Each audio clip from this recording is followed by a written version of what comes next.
This is the all-new M1 powered 24-inch iMac, an all-in-one computer that offers a solution for families and those working from home. But is it as good as all the popular YouTubers say, and are their concerns valid?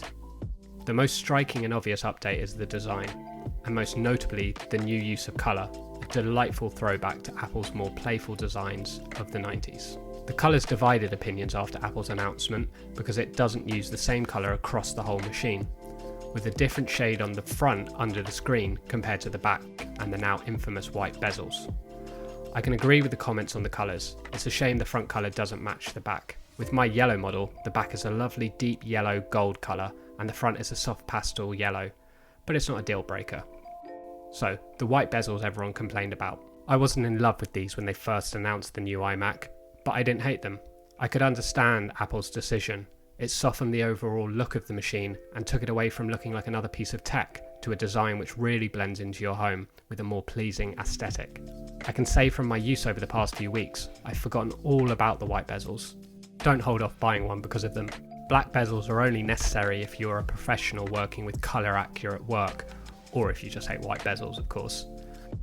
It features 2 or 4 USB-C ports depending on the model you purchase, and although a USB-A port and SD card reader would have been great, it's not an issue, with most Apple product owners already owning a range of adapters and dongles at this point.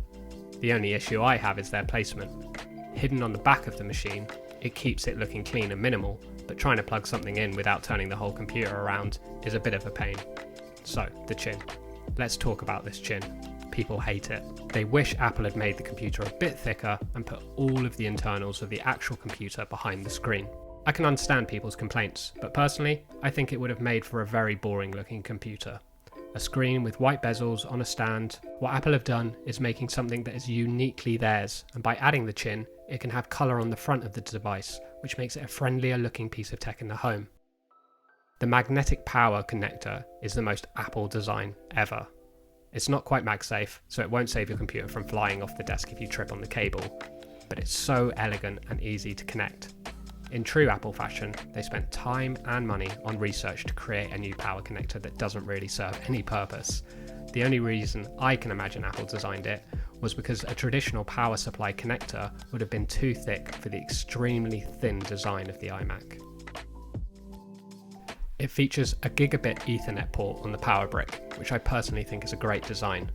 Once you plug in Ethernet, you rarely need to disconnect it, so having it hidden away on the power brick on the floor means less cables running up to your computer and overall a cleaner setup. With the new iMac comes new accessories, a keyboard, mouse and trackpad, but not much has changed from previous versions.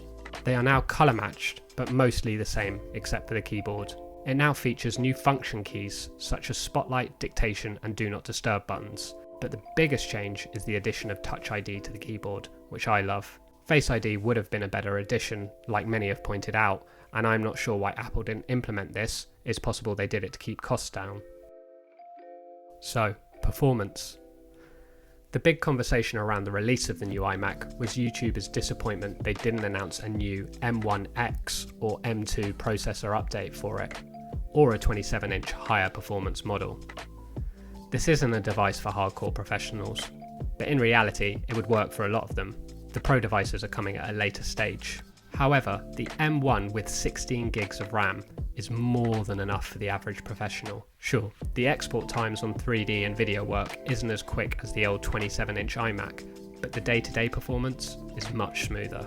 You rarely, if never, experience the old spinning wheel of death beach ball, and it breezes through my Photoshop files from my days working in advertising agencies that used to cripple my old Intel Macs and have the fans at full blast all day.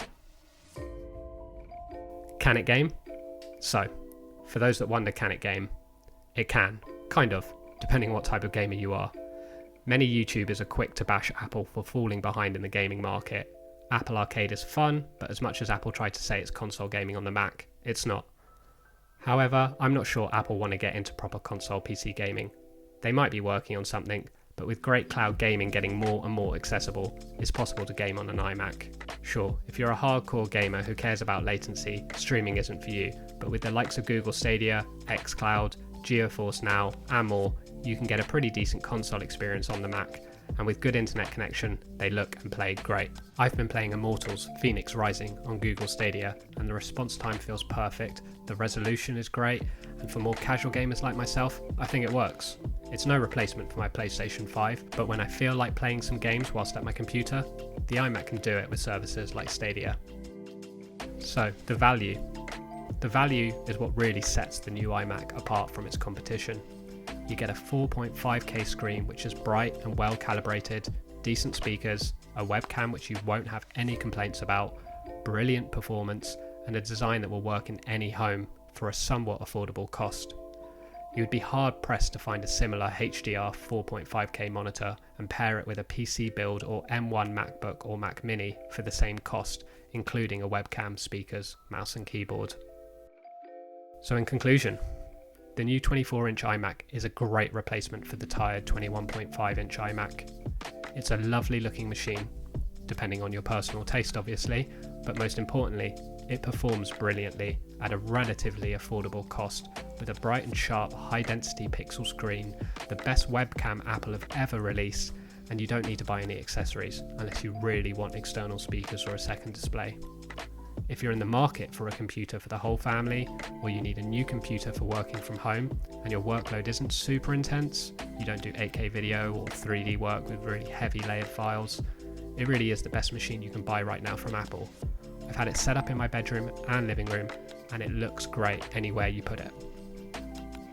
I hope you enjoyed the video or found it useful.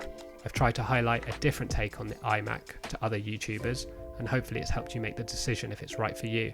If you did enjoy the video, please consider subscribing or dropping a like. Thanks.